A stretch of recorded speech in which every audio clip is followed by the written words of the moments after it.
So welcome to another Feature Fridays. My name is Guy Bartram. I'm Product Marketing Manager for the VMware Cloud Director suite of products. And today I'm very pleased to be joined by Veeam, and we're going to be talking about backup and restore for Cloud Director environments. So I'm joined by Andy and Matt. So Andy, why don't you go ahead and introduce yourself first? Thanks, Guy. Hey, everybody. I'm Andy Sterniolo. I'm a solutions architect here at Veeam, working in product management and also covering the VMware Alliance. Happy to be here. And thank you very much for coming. And you're going to be the man diving into the demo and the technical aspects of today. So thank you for setting that up in advance. No problem. And also joined by Matt. So Matt, welcome. Can you give yourself a quick introduction? Sure, be happy to. And thanks for having us on, Guy. We appreciate it. My name is Matt Lloyd. I'm the Director of Global Alliances here at Veeam, responsible for our relationship with VMware, as well as Dell EMC. And I've been here for 7.5 years. So I've been fortunate enough to watch this topic that we're going to address today evolve over that time. So looking forward to sharing with you through this forum a little bit about what we've done and where we're going. Brilliant. And I think it's an exciting time, right? We have Cloud Director been around for what, 10 years now, 10.5 years. And now we have the spawn of Cloud Director Service, realizing itself in the SaaS world. And we now have Veeam coming along and providing support for both environments, which is fantastic to hear. So we're going to dive into some of those aspects today. Let's start with a few slides just to get us going into the topic of conversation. And let's start first of all with a bit about the market and how the market is changing. I know we talk about this a lot, and everyone is aware of how quickly hyperscalers and cloud portfolios are evolving, but I particularly like this chart from 451, which really shows the diversity and growth since 2015, 2019. And I expect 2020 and 21 are going to be even more crazy in terms of the volume of growth of services and VM types.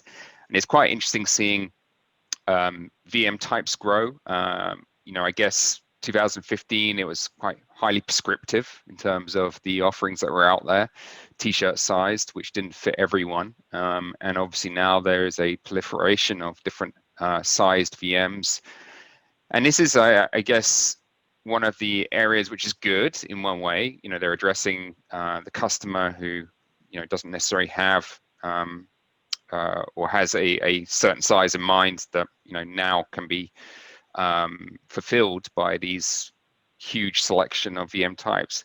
But also, it doesn't really address like the dynamicness of those workloads and how workloads need to flex and contract in terms of resources, and that workloads and VM types are now becoming more containers and application orientated, which are very dynamic in nature. But we do see a growth in services and growth in regions as well, as you would expect. But I think the main point here is that cloud providers providing their portfolios have to provide far more services than they've ever had to do today. And a lot of those services are going to be in hyperscale as well as in their data center. And I think it's important to also look at the product you take forward in your data center to deliver those services on. And that's obviously, from my perspective, it's VCD only. There is no other product out there to do this. And when you start looking at what VCD can do now with the ecosystem and the extensibility framework, and part of the reason you guys are here today is to talk about how those services like backup and restore services, for example, can be highly integrated into a VCD environment.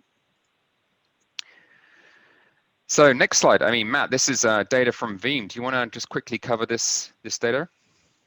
Sure, yeah, I'd be happy to. And it's interesting, Guy, because you're talking about in that previous slide about cloud services. And we don't have to go back because I want to parlay it into this conversation. Why I was showing you this data, and going forward, it's a multi-cloud strategy. It's not a cloud strategy. It's interesting. Even you hear IDC begin to talk about business transformation, not just digital transformation, right? So as we look at how workloads need to be platformed, just the other day, there was some new research from 451, staying in the same thread that you were, about how the average savings that can be achieved through different cloud services is actually a bigger benefit than leveraging one cloud service.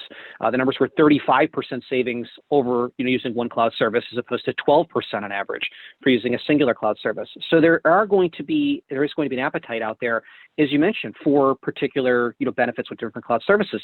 But how do you get there, right? And that's really the challenge that we're seeing. And from a disaster recovery perspective, that is a problem.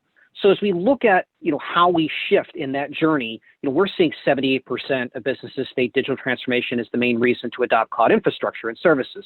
That's great, but the next question is, what, if anything, is preventing the adoption of these services, right? So as we look at that, lack of IT staff and skills is certainly a challenge, as recognized by the survey. Dependencies on legacy systems and technology, also recognized in the survey. What do these two elements have in common? There's some major costs associated with that. And when you start bringing that in, that becomes a barrier towards moving forward, right? If you're spending money in one area, you're not able to spend that money in another area. So this transformation, if you will, is hampered potentially by some of these intrinsic challenges. So here at Veeam, despite that pathway that you take, whether you're looking at the hyperscalers, right, or you're looking at one of the tens of thousands of our services providers that are in this space, we're bringing options to you here from a DR perspective. And that really has been the benefit of Veeam. We haven't built our own cloud.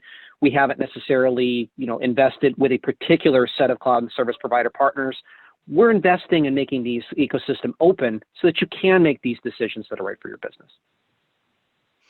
Yeah, and I think that's bang on. And, I think that nicely leads into the next slide, which is, when you're looking as a service provider, making the right choices is critical. And when you've got a customer who's going to be outsourced to 5 to 20 different cloud providers, and they're looking to you for advice, management, skills, resources for their digital transformation, you've got to ensure that you can deliver those in the same operational model, at scale, within the budget of the customer, and provide successful application transformation for whatever's going to happen to these workloads as they migrate to cloud. And doing that requires a platform that is going to deliver the best-in-class service to you in your data center, in the customer's prem, and in public cloud. So pretty much, wherever there can be a cloud, you need to have an operational model that covers that. From an integration standpoint and from a service delivery standpoint, you've got to be able to deliver that same service across any cloud medium. And like you say, if you pick a cloud for particular functions and characteristics, which I think a lot of people do, they do want a cloud's features and capabilities as part of the draw going to a particular vendor or particular product on the cloud, is that it provides this capability. And when you look at an enterprise, there's a lot of very complicated infrastructure in an enterprise.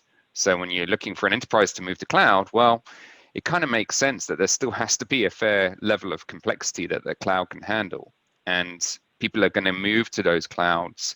And this is where, the service provider as the delivery vehicle for that cloud migration, the people with the skills, with the knowledge, they need that single platform. And, this slide here is clearly showing that this is Cloud Director, delivering not only on-prem private cloud access through a single pane of glass, but also distributed access to all of your data centers, wherever they're regionally located.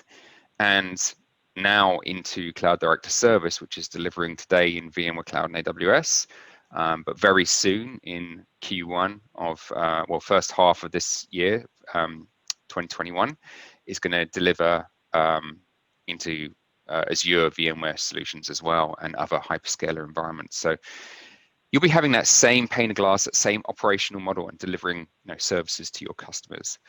And I guess the kind of next thing to look at is how Cloud Director does that. And it does this very clever capability that it's 10.5 years old. So it is a trusted and very robust mechanism for really delivering multi-tenancy. And that's where Cloud Director differentiates, is that it is a provider-only product that is really focused on delivering, as you can see here, provider virtual data center resources from the infrastructure, from the hardware that is underlying, and then slicing that up securely from a tenant's perspective. So when you're looking at the tenant services, that tenant will have what we call an organizational virtual data center, or an org VDC.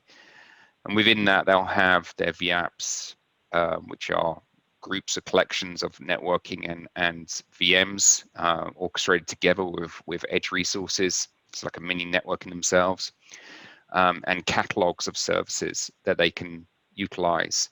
And more recently, we started, providing extensibility. So things like object storage services can be served to a tenant, container services can be served to a tenant, and of course our ecosystem partners. So all of this infrastructure that is in here requires a backup and restore solution, and it requires a solution that can go into the VCD UI. So from the provider's perspective, there's no complicated multi-UI setup and authentication that needs to be contained and managed. There's no additional training necessarily that they need to give to the tenants. It's all within their one UI. The tenant is literally clicking on the drop down for, or as we'll see in a bit, to enter into the plugin, and then actually able to execute backup and restore down to the file level, right, Andy? That's Yep. as far as you go. So very detailed whole VM, VApp backups and restores within the tenant. So you're able to offer that individually for each tenant and across all of these different data center fabrics, which is kind of unique, really. I don't know any other product out there that does this. So let's dive into, I guess, the technicalities of this. Andy, do you want to kind of just run us through roughly at a very high level how this works and hangs together? Yeah. Thanks, Guy. So the way that we've been protecting not only virtual machines, but VApps is we integrate directly with the Cloud Director APIs. So, Guy talked in the previous slide about, all of those resources and pieces and parts and those bits that make up those VApps. And the great thing about this is that since we're utilizing these APIs, we can back up all of the components needed in terms of a VApp. So the virtual machines, the metadata, the networking information, all of that stuff. And then to take it a step further, if you needed to restore a VApp, since we're integrating with those APIs, we can do a restore directly back into the Cloud Director environment. And there's really no additional information we need or any other tasks or, make sure we did this. It's very seamless, puts it right back into where it was at or restored as new. Very, very seamless, cool stuff.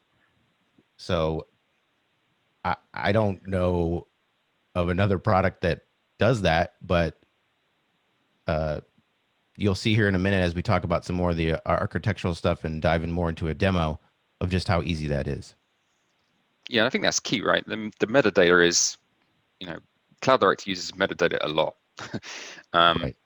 And this is a key functionality to provide that next level of detail. And like you say, you're not having to do a restore and then do an import procedure afterwards. It's all in context for the tenant. It's completely seamless as to where they're actually going to be restoring to, right?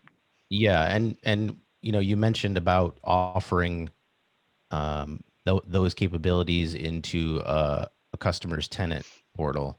That I think is a key feature to have when it comes to backing up and protecting those VApps. Is you want to be able to give them that functionality, and as a provider, not have to always intervene and assist when it comes to that. So I think that's key. So from a provider's perspective, this is obviously deploying the Veeam backend appliances, deploying and configuring the plugin, and then literally exposing it to the tenant and saying, hey, here's your backup and restore service and fill your boots.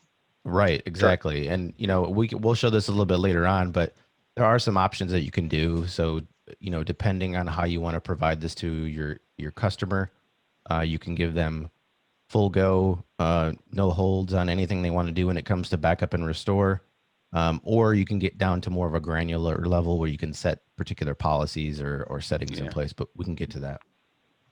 Okay, cool. So from a a restore level option? Do you want to just talk us through the different levels here? Sure. So if any of you are familiar with Veeam, which I'm sure you are, we give many different restore options when it comes to getting your data back. And in terms of Cloud Director, we offer the full VM, so you can restore the entire virtual machine, right? We can do guest OS file level restores. So that's something that you can provide to your customers so they can pick a particular machine, find the file that they want, and restore it. We also do individual virtual machine disks. So for whatever reason, if someone needs the D drive of machine whatever, you can do that. Mm-hmm. And then VM files. So if there's anything you need as far as like a VMX file or any of those key component files that make up a virtual machine, you can also go that way. And then as we talked kind of earlier, a complete full restore of the VApp and the VM. And whether that's restoring over the original or restoring to a new location. And then as you go through, you can say, hey, I want to give it some new parameters and then do the restore. So lots of options. Yeah, I guess so you can do things like IP addressing and host names and stuff like that on the restore process. Yeah. Yep. So Yeah. if you wanted to put it to a different network, you could do that. Or if you wanted to give it a different name, or if you wanted to provide a different data store, you could do that as well. Okay, cool. So let's just go through then some of the architecture. Just at the highest level, I guess. What version of Veeam are we talking about at the moment as GA? What's coming in the pipe that's going to improve this capability and provide more functionality? Yeah. So in our current version, which is version 10, and version 11 is right around the corner, but with version 10, and we've been doing this for a while now, we offer that native authentication. So when a customer logs into their customer tenant portal, it authenticates with our platform, and then it's completely seamless, right? There's no additional logins or anything like that. It's very, very simple and easy to set up. And then when it comes to going into things like, hey, now you have access to create a simple job, or you can set it up where that particular customer for that account can have all the advanced settings when it comes to setting up protection, right? So lots of flexibility, but at the same time, very seamless. And then in version 11, we're offering things like, we're talking more like SAML authentication and some other things to come, which I'll talk about here shortly. So pretty cool stuff. So at the moment then, there's obviously the Tenant Portal plugin, which is a VCD kind of look and feel. For the provider, then is there a provider portal, or do they have to go into the Veeam Backup Enterprise Manager and configure users and policies that way? Great question. Yeah, so there is in version 10, we have a plugin for the customer's portal. That particular plugin has been focused very community driven on our Veeam Hub. But now in version 11, we're going to have more of an integrated, easy to deploy, or I should say easier to deploy and set up method.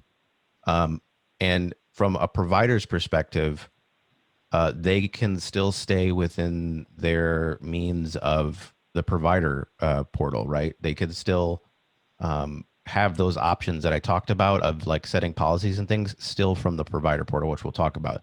If they wanted to, they could go into the back end of Veeam Backup and Replication and see all that stuff. But from an ease of use perspective, they have that same, I guess you could call it single pane of glass when it comes to configuring, policies and stuff for their customers, which we'll show a little later. So it's fair to say then in version 10, so just to be clear to anyone who's watching this, and whatever time frame you're watching this is February 2021, and we're currently version 10 of Veeam with VCD 10.1 and 10.2 support. Is that right? Yeah. I think, yeah, okay. Yeah. And then we got Veeam version 11 coming out imminently, which is going to support 10.2 as well. of VCD, but comes with by the sounds of it, a bunch of enhancements and also the testing and certification on Cloud Director service, the asset light version of Cloud Director, right? Right. Okay, cool.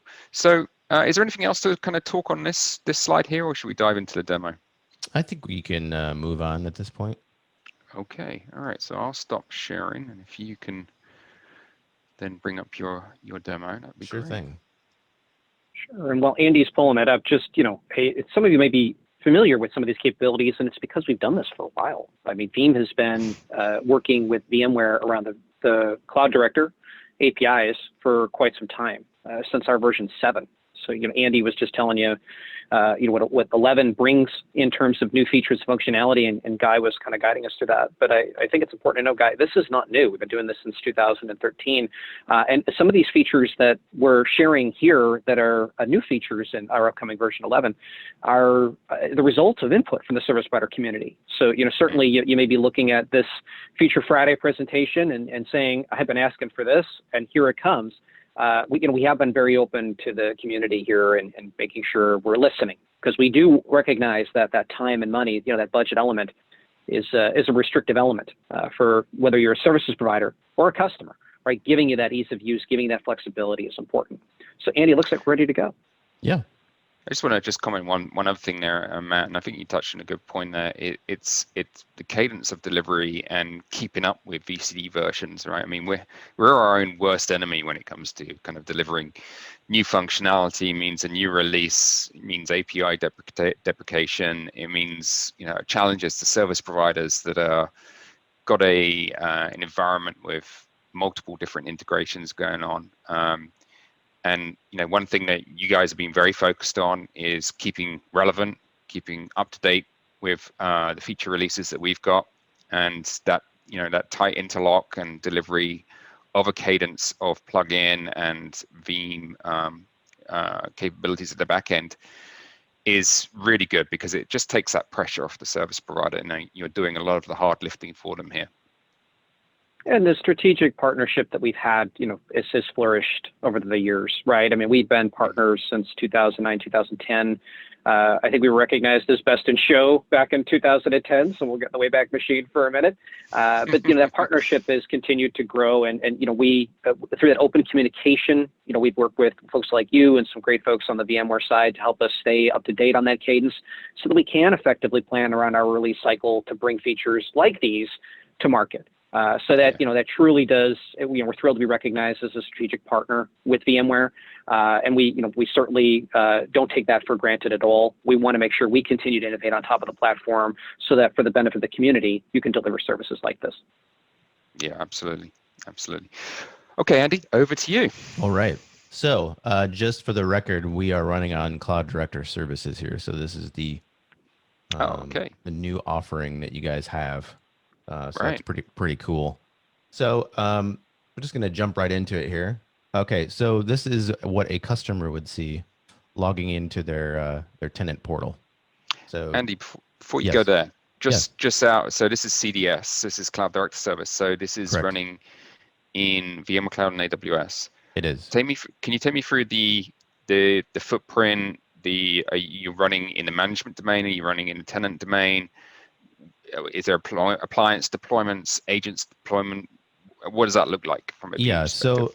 So when it comes to VMware Cloud and AWS, even before we get into like the Cloud Director integration, it's pretty straightforward. So the recommended best practice that we have for our customers when it comes to VMC on AWS is there's two things. So typically you could deploy a Veeam backup and replication server in your VMC environment.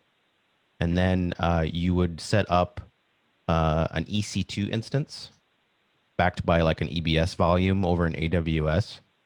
And then we utilize that ENI connection that VMC has with AWS. And we set that EC2 instance up as what we call our repository, where all of our backups land. So that's really getting your data out of VMC.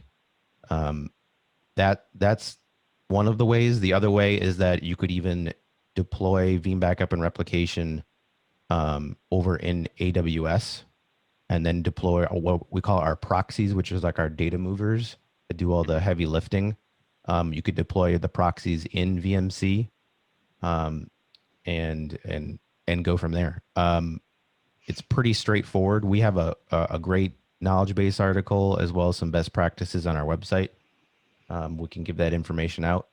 But then when it comes to the Cloud Director Services integration, it's exactly the same way that we would configure that with on-prem, which I can talk about that briefly here.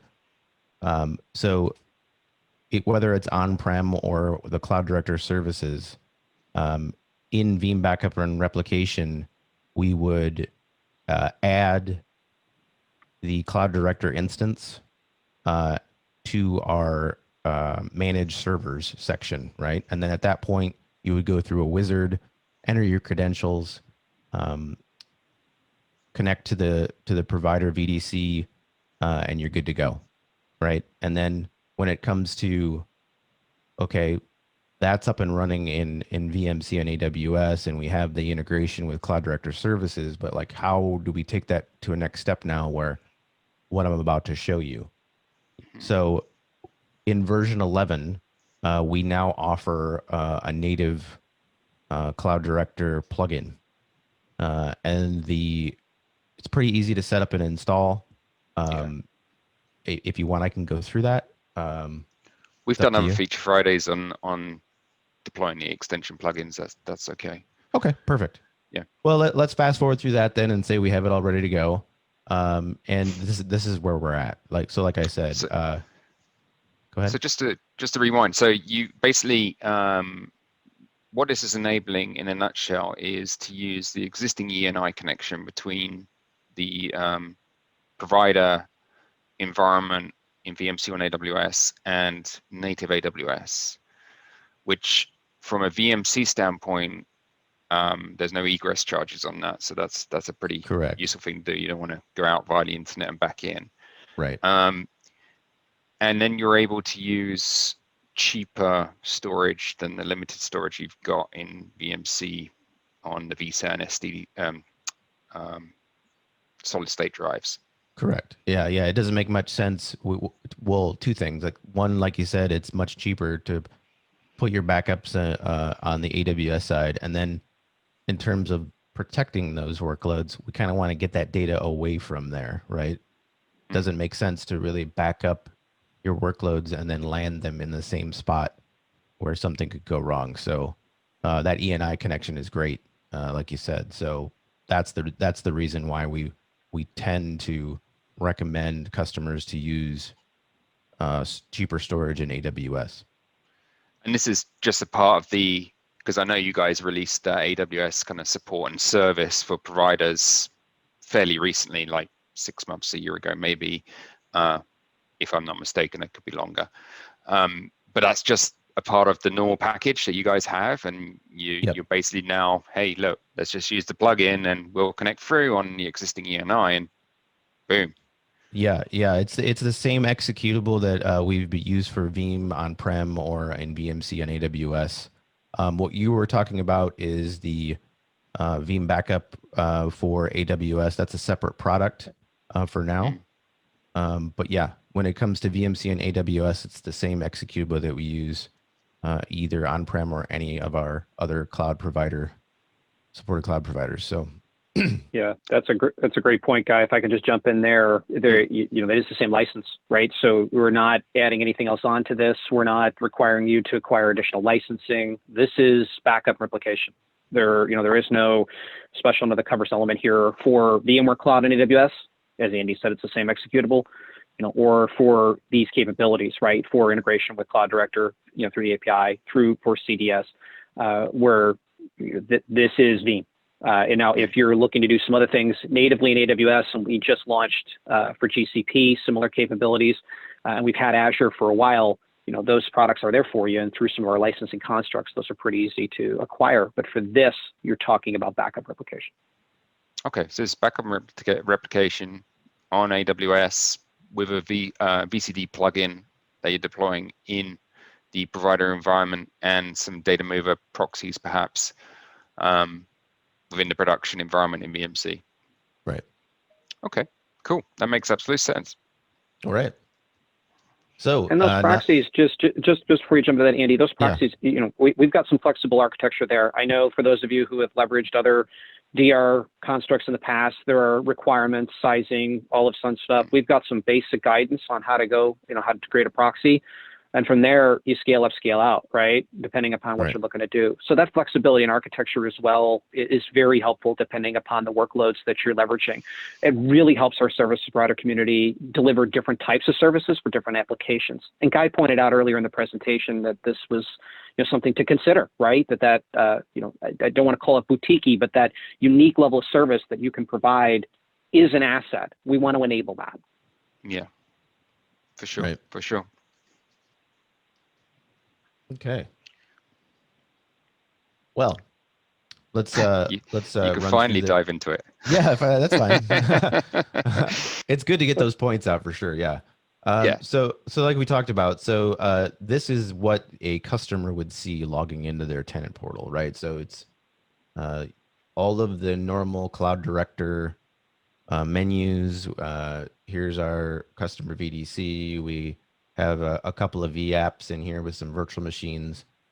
Well, if the customer wants to really utilize that that single sign-on, if you will, type of functionality with Veeam, they can now go over to more and choose the Veeam plugin.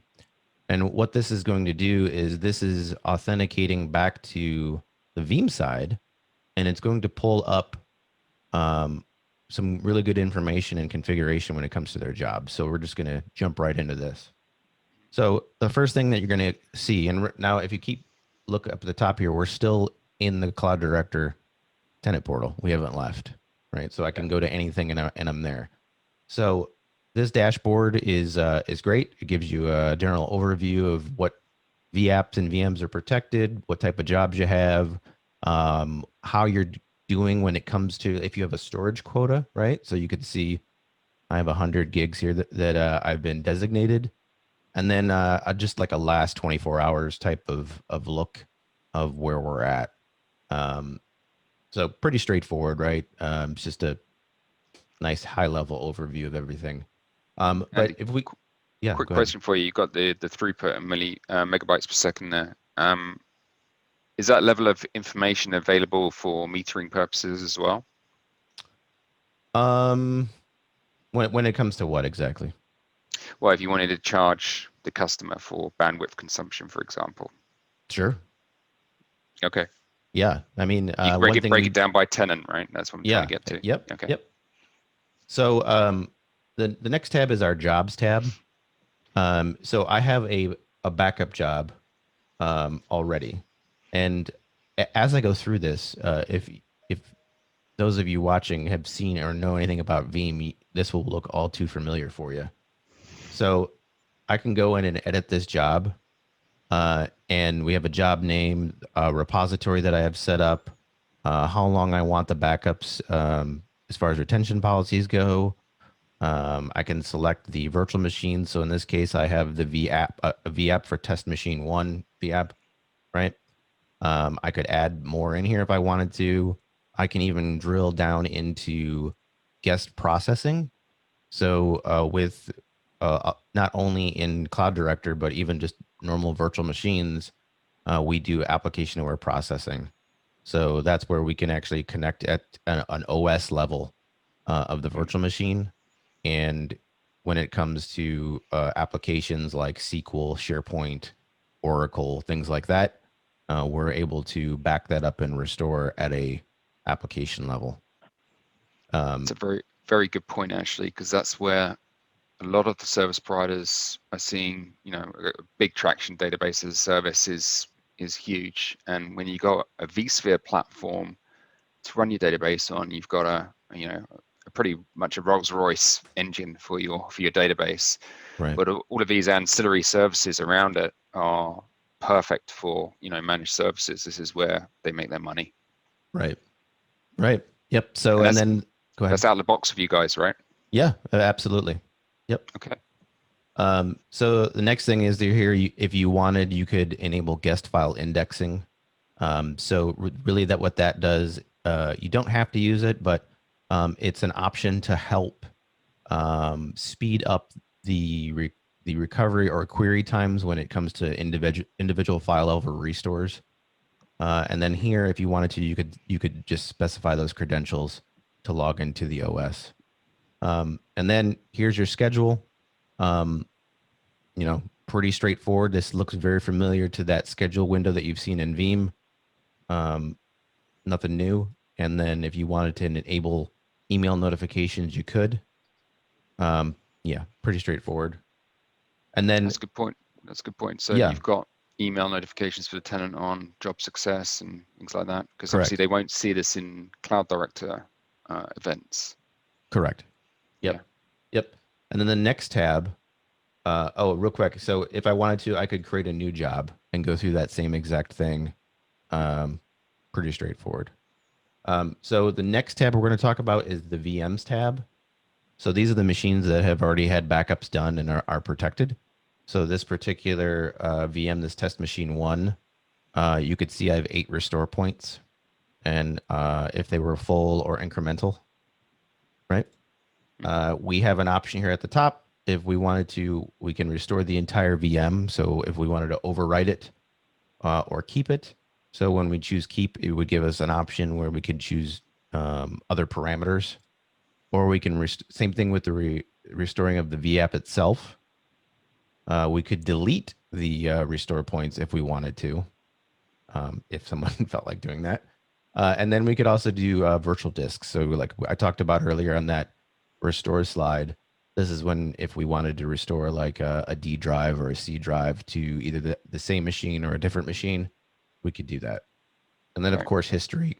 History kind of gives the same thing what I just showed over here of your restore points. So pretty straightforward. The next section is files. So this when it comes down to what we're doing with file level restores. So right now I didn't have that that guest indexing turned on. So that's kind of what we're saying, like, hey, there's nothing really here, but we can still pick from the list of virtual machines. So I could select this virtual machine and mount. And what this does is it mounts that particular restore point to our backup server. And then what we can do is we present it in a way much like we do with our all the different restore options with our Veeam Explorers, if you're familiar with. And what'll happen is it will come up and it's going to show here in just a second. We can now drill in through the actual file structure of the OS. So we could pick, a folder or a file, and we could say, hey, the same options as I kind of talked about before, where we could overwrite it or keep it. So if we want to put it to a different place, or we also give the option to download this. What that means is if they wanted to, if I clicked download, instead of putting it back through the way that you would restore that file into with our Veeam Explorers, this is actually just downloading it to their local machine. The add to restore list is I kind of call it like add to cart, if you will, right? So if you had multiple files you wanted to restore from and you didn't want to have to,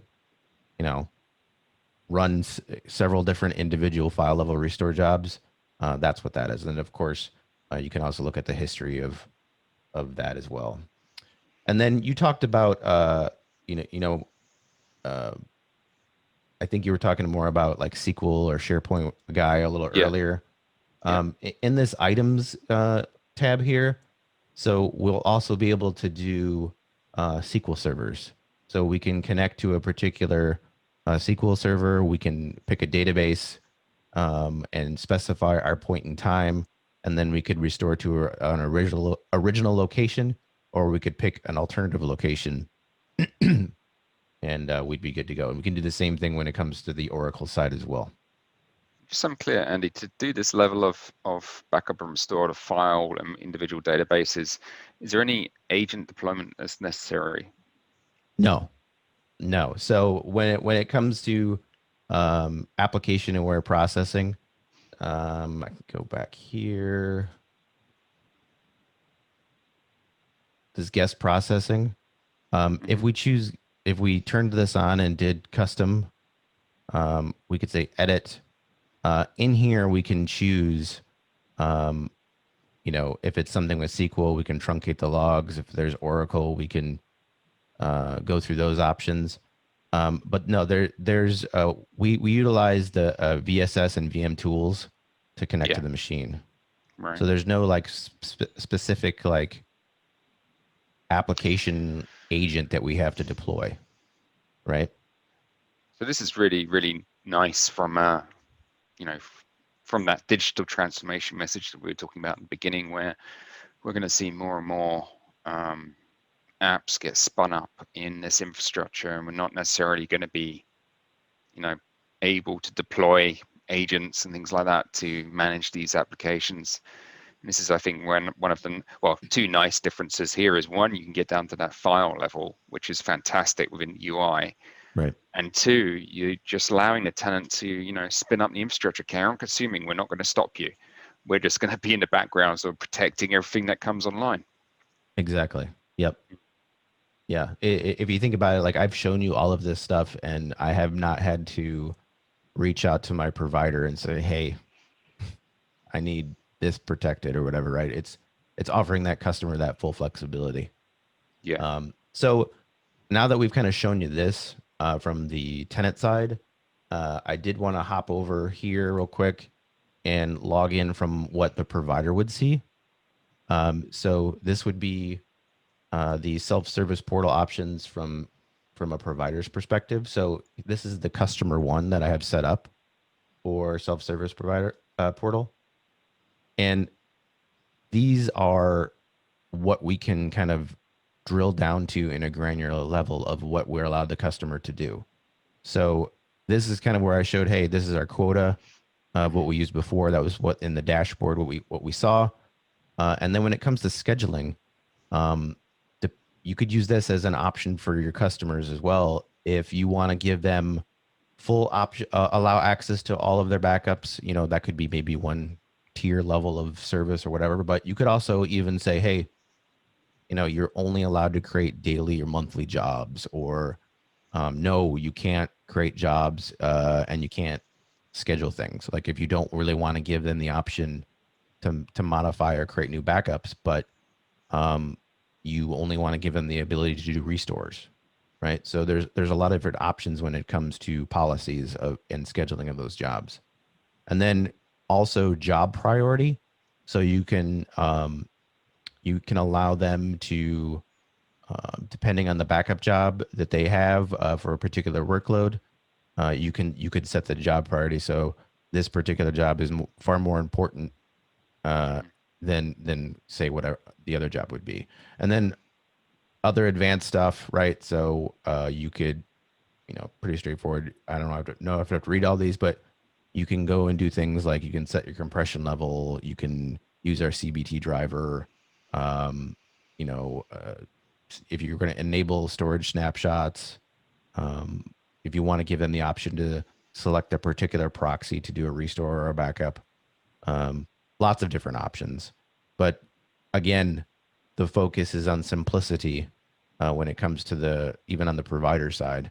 So we want to make sure that they can drill down and choose what they want, but it doesn't have to be complex, right? So pretty So straightforward. basically, you can create your tiers of service, gold, silver, bronze, whatever it is. You're offering Yep. for different criticalities of workload. Customer then doesn't necessarily need to know much about how backup software works. They're just gonna, hey, this is an important workload. I'm gonna, take the mission critical policy. Absolutely. Yeah. If you had a customer who was like, hey, we want to be really hands off, but we want to make sure things are protected, me as a provider would say, okay, no problem. We can get your backup set up through and protect what you want. But we want to make sure that you won't accidentally break something, but at the same time, you can still get your files back. So yeah, it's depending on what level of service you would want to offer to your customer. Right. And then I can see, I guess, when I'm looking at the metering of this, I can see by those tiers of service, how, what consumption a customer has had of different metrics to do with those tiers. It might be storage, it might be volume of backups, it might be number of VApps, VMs. Is that all available to me so I can be pretty diverse on how I want to charge for the service? Yeah, I mean, when it comes to metering, we typically are more like on the quota size that you want to give them. There are some other options that you can go through and enable, but I think when it comes to the metering size, it's mainly focused on what kind of quota you would give them, and then in terms of their throughput when it comes to the backups.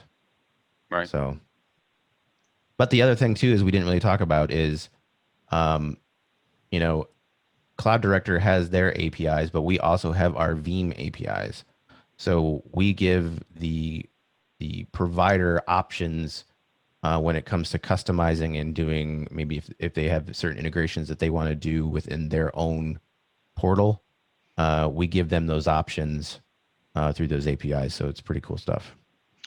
Yeah, that's one of the things I was going to ask, and I realized we're sort of coming up for time now, but I think one of the other capabilities that was worth kind of talking about would be the ability to programmatically drive backups as a part of your, infrastructure as code type service that you might be delivering. What does Veeam offer there for a tenant to be able to drive that via APIs? Is there a capability to say, I want to pull this policy and apply it against this VApp as I create it? Well, on our help center's website, when it comes to the APIs, there's a whole list of different things that we can do. So Okay. It's kind of like whatever the provider can come up with to use those, we're all for it. So That's great. That's what I like to hear. All right, brilliant. Is there anything else to have a quick look around here, or we pretty much covered most of it? no, I think that's good. I mean, the installation, we talked about that earlier. It's very, very easy now in version 11. Just lots of cool things to come in version 11, in addition just to the Cloud Director stuff. So I'm excited about it. It's highly anticipated by the looks of the community. Everyone's waiting for 11. We're looking forward to it. Absolutely. Yeah, Brilliant. replication. We didn't talk about replication here, right? That's 11. Yeah. Certainly a variety of things there. But going back to your last question, Guy, tags. Rick Vanover, one of our leaders here, would hit me if I didn't mention tags. I think that's one of the other ways that you can make sure you keep those service levels, right? Yes. Know how to group things and leverage it in different aspects. But always important. Use tags. Yeah, absolutely. The proliferated use of tagging and metadata is something that VCD loves and strives from. Brilliant. Well, listen, guys, thank you so much for spending, 3/4 of an hour today going through Veeam and what's coming in version 11. Super excited to see support for Cloud Director Service. And Andy, thanks for demoing that for us. That's fantastic. I think there's a lot of capability there for our providers. There's certainly seems to be a really good mix of services that they could provide and tier and deliver easily, which is what we want to do: drive consumption and drive more of the platform.